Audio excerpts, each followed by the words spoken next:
Many chess openings are named after someone who lived a long time ago. But there's actually one very interesting variation that is named, maybe unofficially, after none other than Magnus Carlsen, who is the best chess player of all time. And I learned this opening because I figured, if it's good enough for Magnus, then it's good enough for me, right? I'm obviously going to win a lot of games using this opening, or something like that. Well, in round 4 of the St. Mary's Open, which is the tournament that I've been going through in these videos, check out the playlist in the description below. In round 4, I actually got my first chance to try the Magnus Carlsen variation in a tournament game. So let's have a look at that. In this game, I was playing against a guy named Aiden. And Aiden is 15, so rated in the 1400s. And I've actually played against Aiden before in a tournament previously, and he won, despite me being higher rated than him. He's definitely a strong player, above his rating level, I think. And so I was joking with him before the game that I was going to get my revenge today as we played this game. So let's see how that goes. In my previous game against Aiden, he had the white pieces, I had the black pieces, and so this time I was playing with the white pieces, so I didn't know what his repertoire was going to be with the black pieces. So let's jump in. I started with e4, which is typical, and he played c5, the Sicilian Defense. So if you've been following along with any of my other videos recently, you'll know that I recently learned the Grand Prix attack against the Sicilian, and I actually have a video about that. I'll link to that also in the description. And so I typically play knight c3, but then Aiden played d6. And with d6, I still have the option of playing something like f4, and then after knight c6, bishop b5. And this is the Grand Prix attack. I'm going to bring my knight here, I'm going to castle, I'm going to bring my queen around, I'm going to push this pawn and have my bishop going up here. And it's a very, very fun, very exciting attacking opening. But after d6, I also have the option of going into the so-called Magnus Carlsen variation. And so I thought about this for a while during the game because I'm more familiar with the Grand Prix, but I thought, you know what? I have to try it. It's too good of an opportunity to pass up. So I played d4 into the Magnus Carlsen variation. And d4 seems like kind of a dumb move because after black takes and white takes back with the queen, now black just wins a tempo because black brings out the knight, hits the queen, and I need to move the queen back. But white has an idea. So we actually bring the queen back to d2, which seems kind of dumb because it blocks in this bishop. But the idea is we're going to fianchetto this dark squared bishop, castle long, and then start an attack on this side of the board. And with the semi-open c file, probably black wants to castle this way, although they don't have to. But this is kind of the idea. So we played on knight f6. I went ahead with my fianchetto. He played e5, which I thought was maybe inaccurate. It turns out it's actually quite playable, but I just thought it's making a weakness here, right? Like this d pawn is a weakness that I can maybe put some pressure on. Continue the fianchetto, bishop e6. And I castled. And then it looks like he's setting up to castle this way. And I'm thinking I would love to put this knight right here. Since I have a rook and a queen both putting pressure on this pawn, I'd love to add a knight to that attack. And then maybe I can win that pawn. But right now my knight is defending this pawn. And so I played f3, getting ready for a possible knight b5. He played queen a5, which kind of removed this possibility. It didn't really remove the possibility, I guess. I still maybe could have done. Well, yeah, it does. Sorry, it does remove that possibility. Or does it? It makes it a little trickier because if I move my knight there, then he actually gets to trade queens, and then maybe he has time to defend this pawn because I don't have as many attackers on it. But he also doesn't have as many defenders, so it's unclear. But I decided instead to go with bishop b5. Pinning this knight because I feel like I just didn't want any lines where the knight can maybe come down to here and cause problems. And so I wanted to pin it before the king gets away by castling. And then as soon as he castled, I traded. And one of the reasons I traded was because, well, for one thing, I have a lot of pawns on light squares anyway, so my light squared bishop is not going to be very strong. And also, this semi-open B file is less useful against this fianchettoed setup, whereas the semi-open C file might be quite useful. And so I felt like having a pawn on the C file might just take a little bit, like blunt his attack on this side of the board just a little bit, because it's opposite side castling, right? So I'm going to try to attack on the king side. He's going to try to attack on the queen side, and we'll see who gets there first. I played king b1, which is just kind of an improving move, and it's also defending the a pawn so that my knight can move somewhere if I want to. And then he played this move, rook fe8, and this is a very interesting move, and during the game I had no idea why he played this, and it's because there is a tactic here which I totally missed. So if instead of that he just simply played something like a6, then I actually have this move knight d5. And knight d5 is very interesting. So, of course, my queen is open, but his queen is actually hanging. So he has to deal with that. He's not going to take this knight with his queen because it's defended by a pawn. But if he takes my queen, I actually have this in-between move, taking the bishop. And I take the bishop with a check. And so then when the king moves out of check, I take the queen, and I'm up material. I'm up a full bishop in this position. And so this tactic I totally missed. Now there is a way out of it. So if he had just played a6 and I did that, there are some other potential moves. Queen d8 is one idea. So basically the other idea is they're better for black, but white is still winning because I can still take, and then I win this pawn. And my queen is very active. I can even trade them off if I want to. The queenside pawns are a bit of a mess. And then the other idea is maybe bishop d8, getting it out of that. And then what do I have? Yes, and then I have this with a check, and I think black has to capture here. Yes, black has to capture here because black is in check, so they have to do something. If they capture with the bishop, then I'm going to take the queen. So it's kind of tricky, and I did not see any of this. And of course he did this anyway. So this defends the bishop, seemingly removing the possibility for this tactic. But actually this tactic comes into play a little bit later too. So I decided to push g4 because I'm trying to launch an attack on the king side. And then he pushed d5, which honestly I was a bit worried about d5 for a while because I just didn't like that seemed like a strong pawn break for him. And if things clear out in the center, then these bishops seem like they're going to be very strong. But as you can see with my notation, it evidently, this is a blunder. And the reason it's a blunder is because now I can take with that knight and I'm up a pawn. Because again, he can't take with the king, or with the queen rather, can't really take with... Well, can't take with the queen because of this pawn, and can't take with anything else because the queen is hanging. And so after queen takes d2, I can take this bishop with a check, he takes with the rook, and I take with the queen, and I've won a pawn, and again, I've messed up his queenside pawn structure. So that's why way back here on d5, this is a blunder. But you know, I didn't see this tactic before. Why would I see it now, right? So I just took with the e-pawn, which seemed like a pretty natural move. I didn't like that he could... Sorry, I can't draw arrows today. I didn't like that he could capture here and have quite a strong center.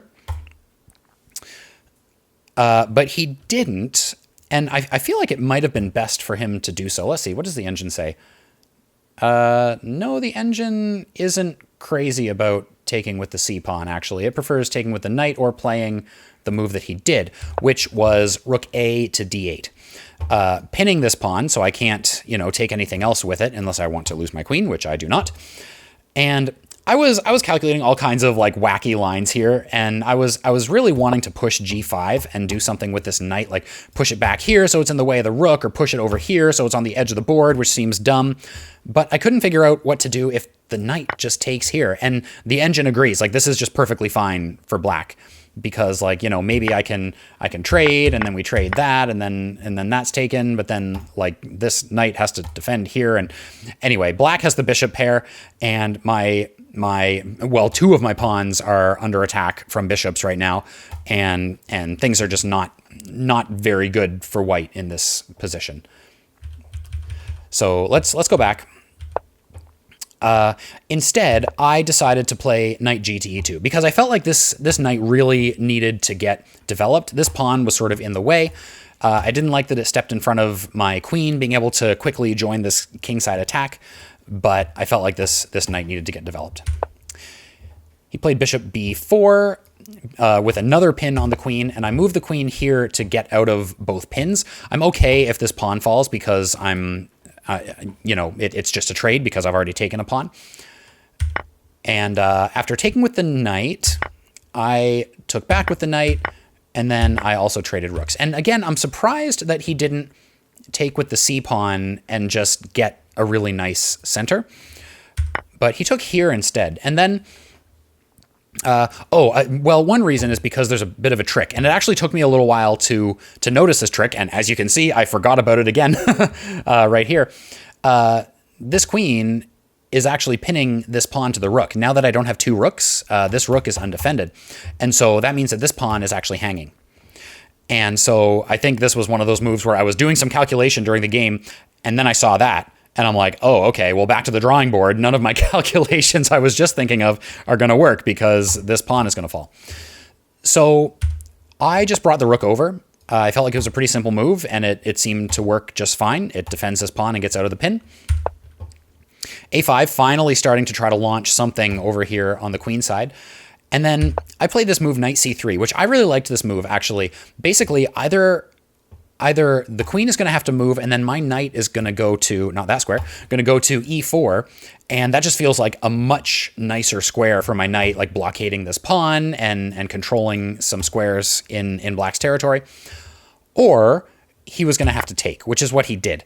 And now he doesn't have the bishop pair. And so I'm feeling a lot better at this point. And I think white is better just because of the poor pawn structure. Like, let's see what the engine says.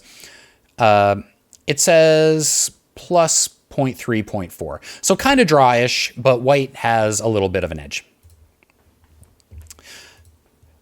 So, and now I'm actually threatening this pawn as well.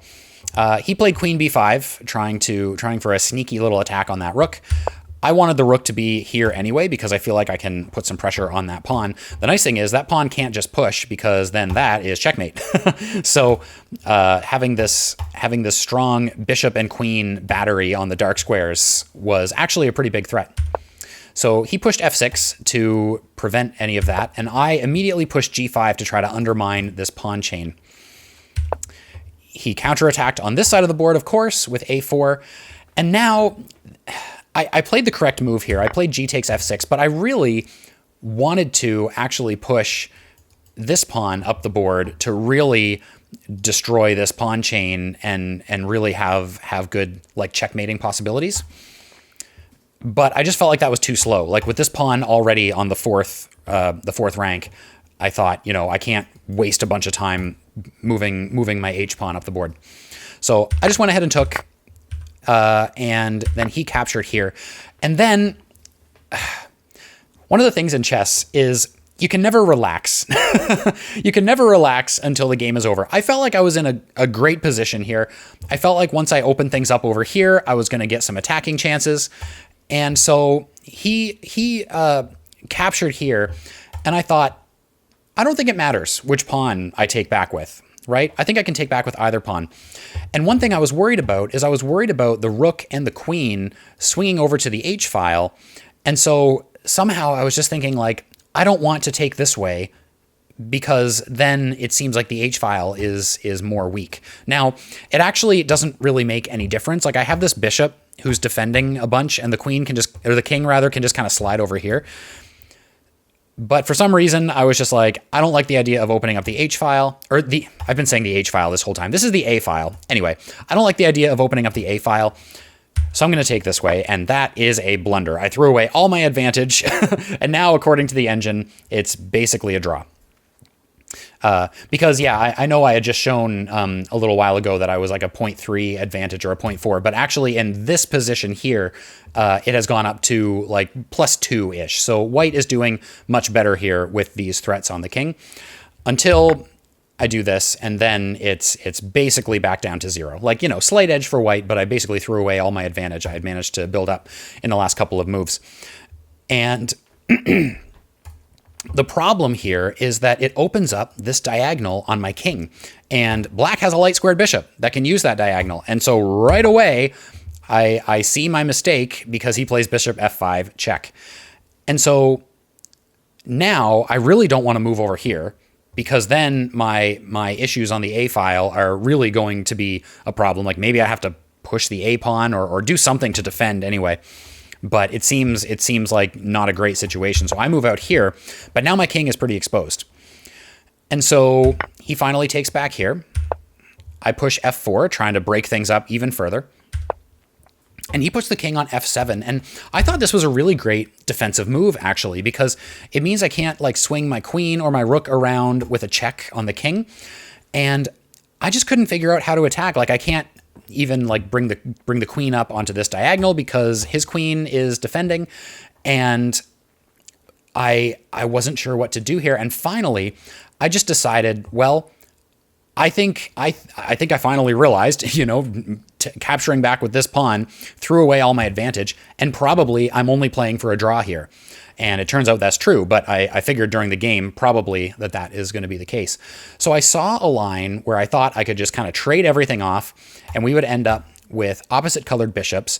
I would end up a pawn, and up a pawn with opposite colored bishops is probably a draw. But I thought, like, you know, I had been studying opposite colored bishop endgames relatively recently before this game, and so maybe I would be able to outplay my opponent and he wouldn't know how to get the right defensive setup. So that's what I went for. I captured here. Spoiler alert, one thing I didn't see in this position was if my rook captures this pawn, he has a check with the queen on f1. And it turns out that check is actually pretty deadly.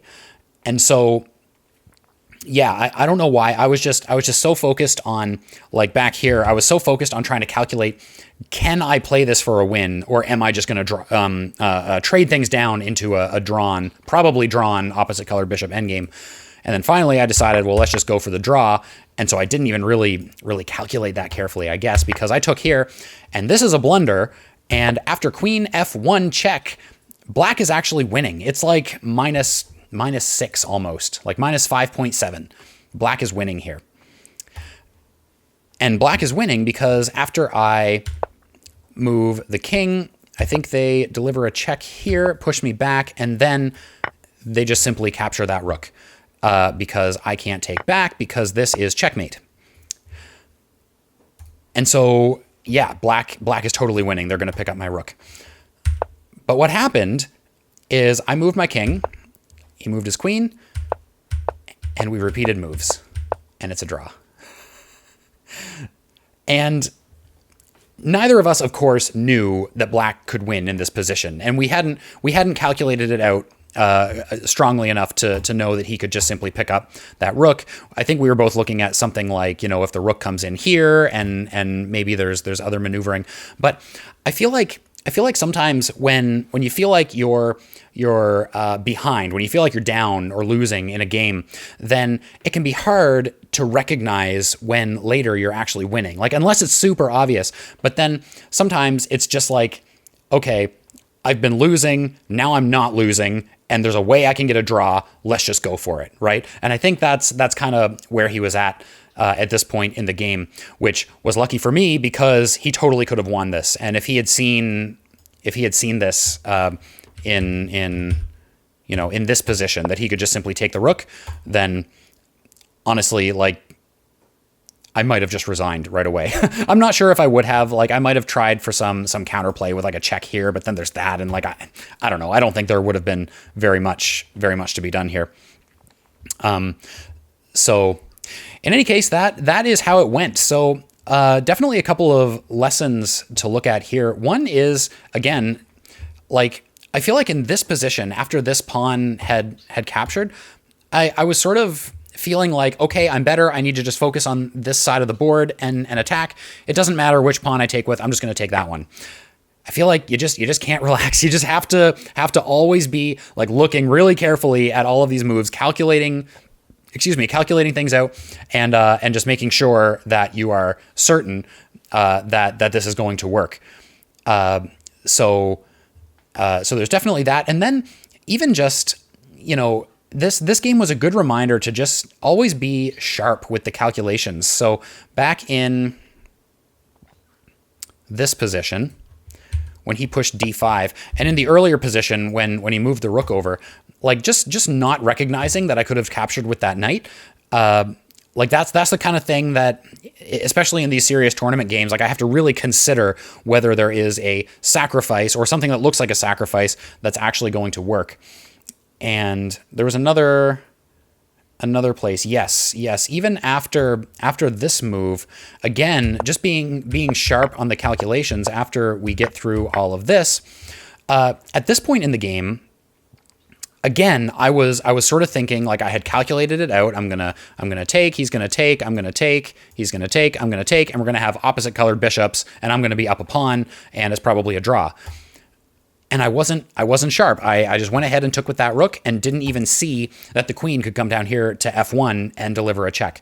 So it's just a reminder to kind of always be sharp. Like when I don't know, when I think I'm winning, or when I think I know exactly how the trades are going to happen, I can get a little bit lax with my calculation. And so this game was definitely a great sort of reminder about that. And because even in this position, I'm still perfectly fine. I don't have to take this pawn, and look at Black's pawn structure. Like it's quite bad. And so, like, if I just leave that pawn there for now, the material is equal, but maybe there's something that I can do. Like I can't do that because of the queen, but I can, probably there are things I can do to try to get my king a little bit more safe, and then maybe start trying to pick up some of these pawns or attack the king or something like that. Instead of just going the lazy way and grabbing that pawn and not being sharp, not seeing that. So very interesting game. That was round 4 of the St. Mary's Open. Where is my screen? There we go. That was round 4. So if you enjoyed that, and if you learned anything from this, then please do hit that like button. It's super helpful for the YouTube algorithm and all that. And definitely hit subscribe if you are interested in seeing more videos like this. Round 5 is coming up soon. And also, if you are interested in learning a bit more about the Grand Prix attack against the Sicilian, which is what I usually play, and have had pretty good luck with it, you can check out that video there where I kind of go into at least some of the basics and some of the ideas, this is one of those openings where even just knowing some of the ideas rather than like deep variation lines can get you a long way. So thanks for watching, and I will see you on round 5.